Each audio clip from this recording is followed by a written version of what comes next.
기도하겠습니다.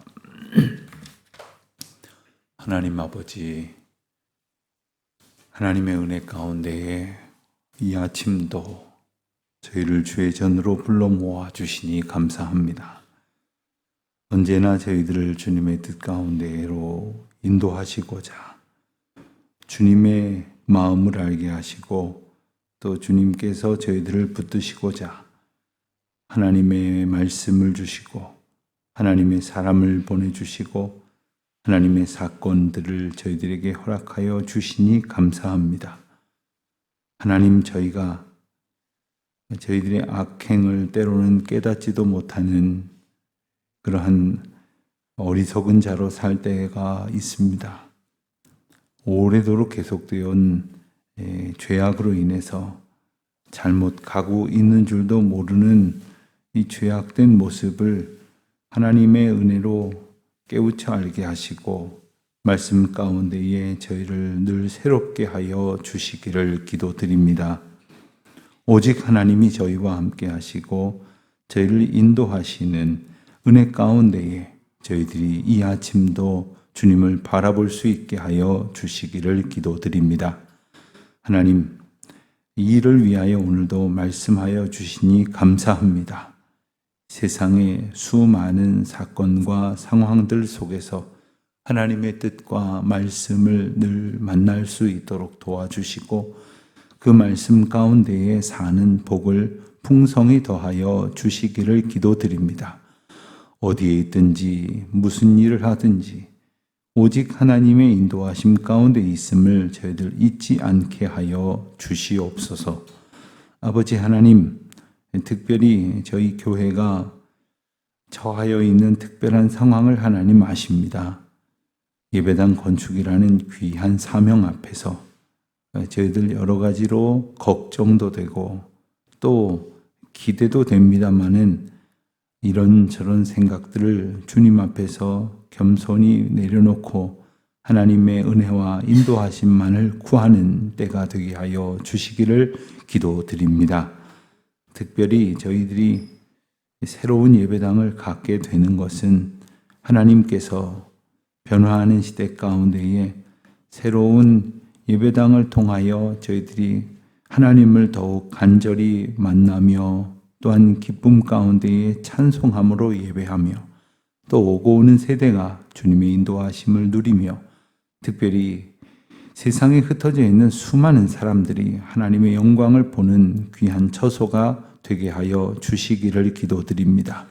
아버지 하나님, 그 은혜의 역사가 이루어질 수 있도록 예배당 건축에 처음부터 끝까지 오직 주님만 영광을 받으시옵소서. 이 일을 위하여 주의 백성들이 함께 기도하게 하시고 주의 권능으로 주님 앞에 영광을 보게 하여 주시옵소서. 해외에 있는 교우들, 지방에 있는 교우들, 하나님의 은혜 가운데에 한 마음으로 중보하게 하여 주시옵시고 하나님의 은혜 안에 하나님의 권능을 따라 되어질 모든 일들을 바라고 구하는 저희들 기도할 때마다 하나님의 영광을 보게 하여 주시옵소서.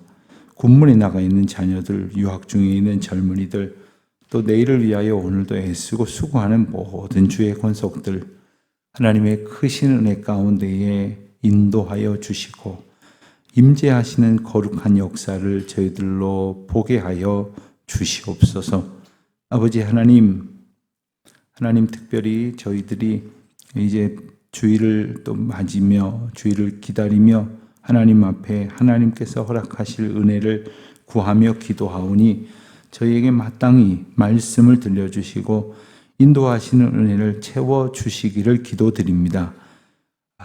오늘부터 또 내일까지 아동부 여름 성경학교를 갖습니다.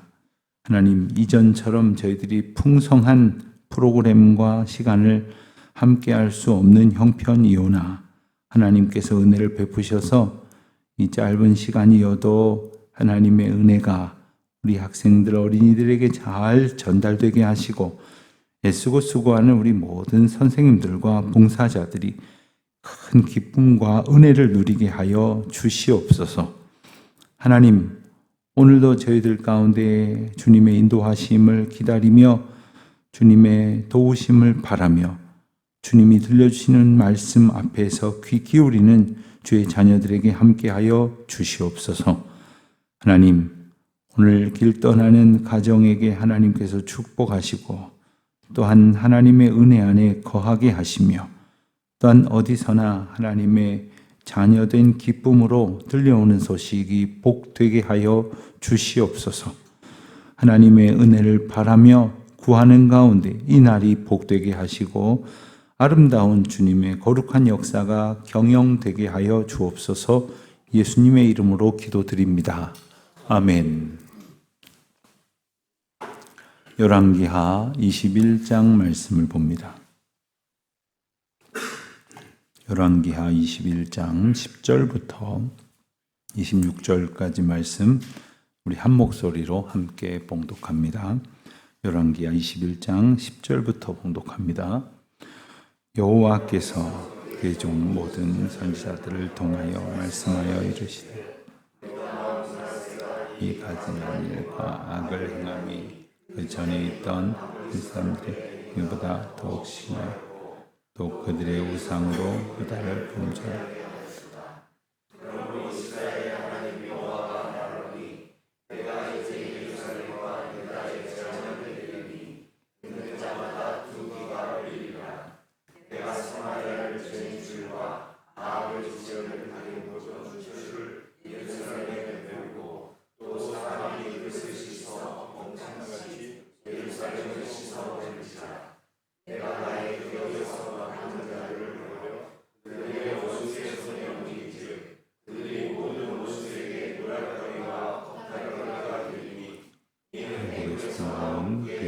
때부터 내가 보기에 악을 행하여 나의 진노를 일으켰음이니라 하셨더라.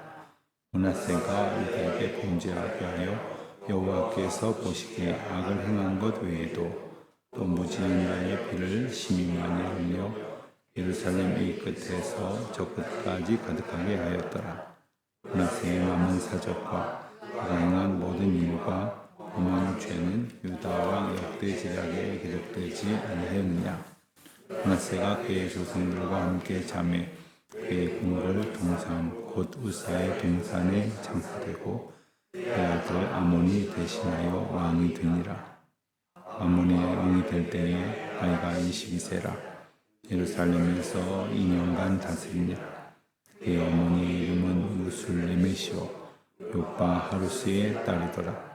아몬이 그의 아버지 므낫세와 행함같이 여호와 보시기에 악을 행하되 그의 아버지가 행한 모든 길로 행하여 그의 아버지가 섬기던 우상을 섬겨 그것들에게 경배하고 그의 조상들이 하나님의 말을 서리고 그 길로 행하지 아니하더니 그의 신복들이 그에게 반역하여 왕을 공중에서 죽이며 그 위에 아몬을 반역한 사람들을 다 죽이고 그의 아들 요시아를 대신하여 왕이 삼았더라. 아몬이 행한 바 남은 사적은 유다 왕 역대 지략에 기록되지 아니하였느냐. 아몬이 우사의 동산 자기 묘실에 장사되고 그의 아들 요시아가 대신하여 왕이 되니라. 아멘. 오늘 말씀 보면 10절에 여호와께서 그의 종 모든 선지자를 통하여 말씀하셨다 이렇게 기록되어 있습니다. 성경을 보다 보면 선지자들이 등장을 하는데 선지자들이 많이 등장하던 시기가 있고 또 상대적으로 덜 등장하던 시기가 있습니다. 그러면 어떤 때가 많이 등장하는 때일까요? 많이 등장하는 때는 어떤 특징을 가지고 있을까요? 여러 가지로 이해할 수 있겠으나 선지자가 등장하는 이유는 하나님의 메시지를 전하기 위함입니다. 그렇다면 선지자가 많이 등장하는 때는 하나님께서 말씀하시려는 것이 많다 이렇게 이해할 수가 있겠죠. 그것은 우선은 하나님께서 말씀하시지 않으면 안 될 만큼 제대로 가고 있지 않는 때라는 이야기가 우선 될 것입니다. 잘 하고 있으면 굳이 야단치고 잔소리할 이유가 어디에 있겠습니까? 또 한 가지 이유가 있습니다. 그것은 바로 하나님의 사랑입니다. 하나님께서 말씀하실 때에는 그들을 바로 잡아 옳은 길로 인도하시려는 특별한 사랑과 은혜가 있기 때문 아니겠습니까?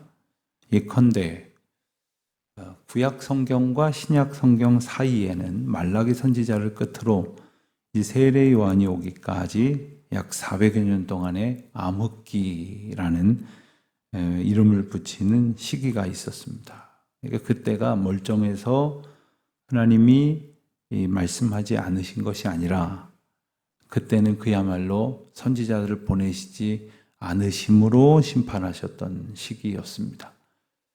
하나님께서 크신 사랑으로 많은 선지자들을 보내셨는데 바로 이때가 그런 때라는 거죠. 11절 보면 그때 많은 선지자를 보내신 이유가 므낫세가 가증한 일과 악을 행하였던 때문이다. 그런데 그 악이 이전의 아모리 사람들의 행위보다 더 심했다. 그리고 그들의 우상으로 유다를 범죄하게 했다. 이렇게 전하고 있습니다. 아모리 사람은 가나안 땅의 원주민을 말합니다. 그러니까 그 전에 하나님을 알지 못했던 사람들이 지었던 죄를 짓고 있었다 하는 이야기가 되는 겁니다. 12절을 보면 그에 따른 하나님의 처분이 나옵니다. 어떻게 처분을 하시느냐?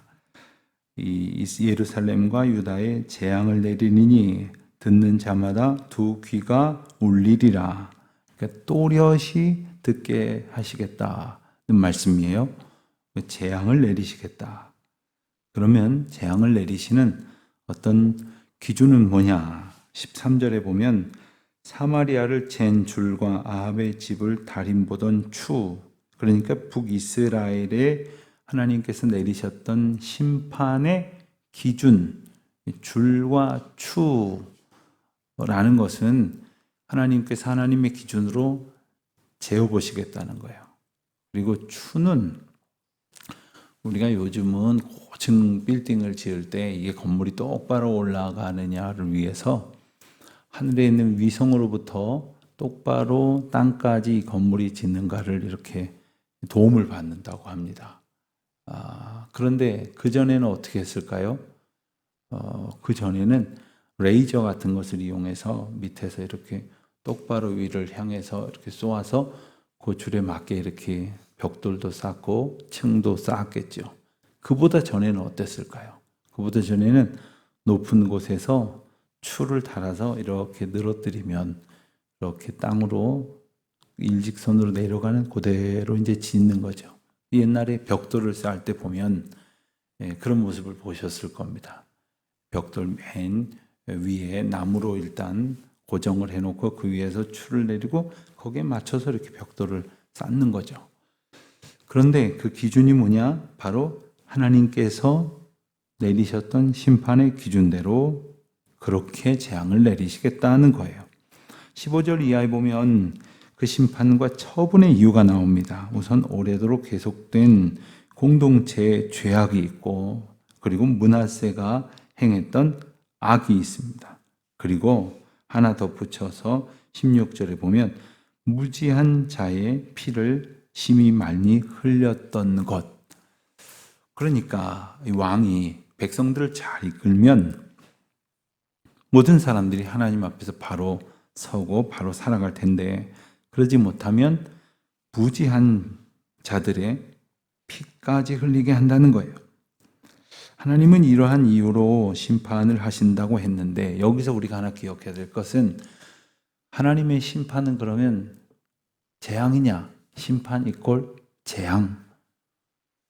심판은 무엇을 위함인가? 하나님께서 심판을 하신다면 그것은 무엇을 위함인가? 그것은 끝장을 내시기 위함이 아니라 하나님 앞으로 돌이키게 하시기 위함이라는 것을 알아야 돼요. 그러니까 하나님께서는 단순히 하나님께서 뜻하시는 바를 화풀이 하시는 것이 재앙이 아니고, 그리고 하나님께서 가지고 계시는 공의를 실현하게 하시는 것인데, 그 공의는 뭐냐면 바로 하나님의 주권 가운데 하나님의 백성들이 사는 거예요. 그래서 하나님의 공의가 구체적으로 이루어지게 하시려고 예수님을 우리 곁에 보내신 거거든요. 그래서 우리가 하나님과 함께 거하고 예수 그리스도와 함께 거하는 것이 공의라는 거예요. 세상에는요, 정의를 주장하는 사람들이 많이 있습니다. 그런데 어떻습니까? 자기가 정의예요, 자기가. 그러니까 자기가 다른 사람들을 막 아각대고 소리를 질러가면서 비난하고 공격하죠. 또 어떤 사람들은 사회적인 의의, 공의와 정의를 행하는 어떤 노력과 운동을 통해서 의를 이루어간다고 말하지만, 가만히 보면 그가 옳다고 주장하는 것을 모두가 옳다고 이야기하던가요? 그렇지 않습니다. 다시 말하면 정말로 누군가 옳다고 말하면 다른 사람들도 다 옳다고 수긍을 해야 될 텐데, 이 세상의 의라고 주장하는 것들은 그런 것이 없다는 거예요. 오직 하나님 한 분만이 참된 진정한 의가 되신다는 사실을 우리가 알아야 해요. 그래서 하나님께서 하나님의 의를 세상 가운데 실현하시기 위해서 어긋난 것들을 바로 잡으시려고 하는 이 모든 과정이 바로 심판이다. 그러니까 심판은 곧 무시무시한 재앙으로 단정해서 보면 안 된다는 거죠. 자, 18절 이하에 보면 므낫세가 죽고 나서 그의 아들 아몬이 대신하여 왕이 되었습니다. 유심히 보면 므낫세는 그의 조상들과 함께 잠에 조상들처럼 죽었다 소리죠. 그런데 그의 궁궐 동산 곧 우사의 동산에 장사되고, 보통 이전까지 보면 유다의 왕들이 죽으면 조상들의 묘실에 장사가 되었다, 이런 표현이 많이 사용이 되었는데, 이 므낫세는 얼마나 악했는지 당시의 사람들도 제대로 장사를 치러줄 수 없을 만큼 그렇게 악하다고 다 깨달았을 정도였다는 겁니다. 자, 그리고 뒤를 이어서 왕이 된 사람은 아몬이에요. 아몬은 므낫세의 아들입니다. 22살 때 예루살렘에서 왕이 되어서 2년을 다스렸는데, 그가 아버지처럼 악을 행했다고 했어요. 그리고 아버지가 행했던 모든 악한 길로 갖고 우상을 섬겼다고 했어요. 그리고 22절에 보는 대로 하나님 여호와를 버리고 그 길로 행하지 아니하였다 했습니다. 그러한 죄악된 모습으로 살았던 그에게 어떤 식의 종막이 오느냐 하면 23절에 보니까 그의 신복들이 그에게 반역하여 왕을 궁중에서 죽였다고 했어요. 그러니까 궁중에서 왕이 자기가 가장 높은 사람으로 지낼 수 있는 공간에서 자기 신복들에게, 아주 믿을 만한 부하들에게 반역을 당해서 죽었다는 거예요. 그런데 그 반역한 사람들은 또 누구에게 의해서 죽임을 당하냐면 24절에 보면 그 국민들이 반역한 사람들을 또 다 죽였다고 했어요. 그리고 나서 요시야를 대신해서 왕을 삼았다고 했습니다. 자, 여기서 우리가 주목해야 될 것이 하나 있습니다. 북이스라엘에서는 반역이 계속해서 일어났습니다. 그래서 심지어 왕조도 5번이나 바뀌었습니다. 그런데 이 남유다에서는 반역이라고 할 만한 사건이 3번 정도 일어났는데, 그 반역에도 불구하고 왕조가 바뀌지는 않았어요. 그러니까 아버지가 신복에 의해서 살해가 되고 전 국가가 반역 사건으로 전복이 됐음에도 불구하고 왕은 누구로 세웠냐면 그 죽은 이의 아들이 없으면 동생, 뭐 이런 식으로 그 다윗의 가문을 이어갔단 말이에요. 그것은 하나님께서 다윗의 가문을 통해서 이 왕위를 잇게 하신다고 하는 하나님의 주권에 대해서 전혀 모르지는 않았다는 뜻이에요. 그렇게 가야 한다는 것은 알았다는 거죠. 그런데 하나님께서 하실 일을 왜 자기들이 하고 있을까요? 즉, 왜 왕을 죽이고 또 몰아내고 또 그 몰아낸 사람들을 또 죽이고, 아마도 이것은 자기들 마음에 맞지 않는, 소위 자기들의 의에 합당하다고 생각하지 아니하였기 때문이라고밖에 볼 수가 없는 겁니다. 즉, 하나님 보시기에 합당하지 않아서 뭐 왕을 몰아내고 또 왕을 뒤바꾸고 뭐 이런 것이 아니라는 거예요. 우리도 가만히 보면 저 사람 참 좋은 사람이야, 저 사람 참 문제가 있어, 이렇게 말할 때에도 기준이 하나님 말씀을 비추어 봤을 때 그렇다 저렇다가 아니에요. 내 마음에 남들 다 욕해도 나한테 잘해주면 좋은 사람이고, 또 다 칭찬해도 뭐 내 마음에 안 들면 나쁜 사람이에요. 자기 마음의 기준이 되어서 선악을 분별하고 의와 불의를 판단하는 게 우리의 속성이라고 한다면, 그것은 하나님을 기준으로 해야 될 우리가 나를 기준으로 하는 중대한 잘못을 저지르고 있다는 거예요. 그러니까 우리가 기억해야 될 것은 뭐겠습니까? 오늘도 하나님의 의로 살아가야 된다는 거예요. 어떤 사람은 하나님이 용납하시고 하나님이 기다려주심에도 불구하고 우리가 막 판단하고 정죄하고 막 몰아내버리려고 그러는 경우가 있어요. 또 어떤 경우는 하나님께서 끊어내라고 하시는데 나하고 친하니까 봐주려고 하는 경우도 있어요. 우리가 하나님의 공의대로 살지 못할 때 우리도 심판의 대상이 될 수밖에 없다는 것을 기억해야 합니다. 하나님의 인도하심 가운데에 늘 바르게 살아가기 위해서는 주님이 뭐라고 말씀하시는가, 어떻게 인도하시는가를 늘 기억하며 살아갈 수 있게 되시기를 바랍니다. 특별히 오늘 이제 출국하는 우리 하진이 다비친의 가정, 아침에 비행기가 이른 시간이어가지고 이렇게 왔다 갈 새가 없었을 텐데, 오늘 이제 다시 폴란드로 돌아가면 또 아쉬운 것도 있고 또 새로운 것도 있고 또 익숙한 것도 있고 생경한 것도 있겠지만, 어디서나 하나님이 우리 가정의 기준이다, 하나님이 내 삶에 말씀을 통해서 주시는 뜻으로 나를 이끄신다, 이 확신을 가지고 믿음 안에서 주님을 의지하고, 그리고 함께 기도하는 할아버지 할머니, 또 많은 우리 영화교회 선생님들, 성도님들, 또 목사님들 계시다는 것 기억하고 믿음 안에서 늘 건실하게 살아가기를 축복합니다. 기도하겠습니다. 하나님 아버지, 저희를 오늘도 말씀을 통해서 인도하시니 감사합니다.